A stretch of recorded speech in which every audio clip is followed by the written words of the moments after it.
Tenemos presentes, muy buenas tardes. La problemática hoy que se presenta en la institución educativa de Don Ricardo Tirán a nivel nacional de Colombia es el paro mundial, bueno, nacional, en fin. ¿Qué quiere decir? Que ya se están uniendo todos los comerciantes, todos los cafeteros, consumidores, los de las repúblicas, los de las universidades, los buceteros, se están uniendo a ese paro.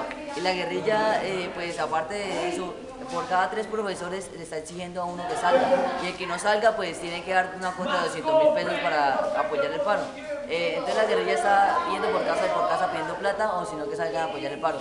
Si los mototaxis se unen, eso se vuelve una guerra de Estado, la cual nosotros mismos podemos montar o sustituir un general o un presidente de parte de nosotros para que cambie o enfrentemos al presidente Santos para evitar este paro nacional. El presidente Santos no quiere hacer nada al respecto de este paro para ganar bienes para él.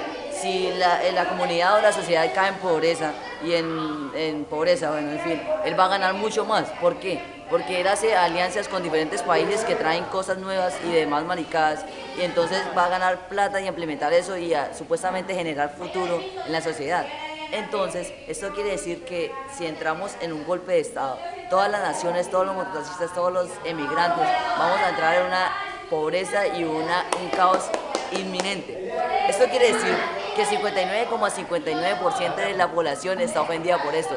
Los que no estamos de acuerdo por el paro nacional de la contaminación es que son las quemas indiscriminadas, la bota de alimentos, que pueden ser vitales para nosotros mismos.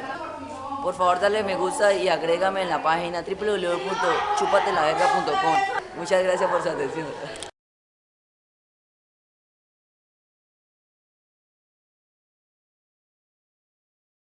Si quieren seguir este video y demás poblaciones, por favor, en el Facebook, no me mames, joder la polla. Muchas gracias.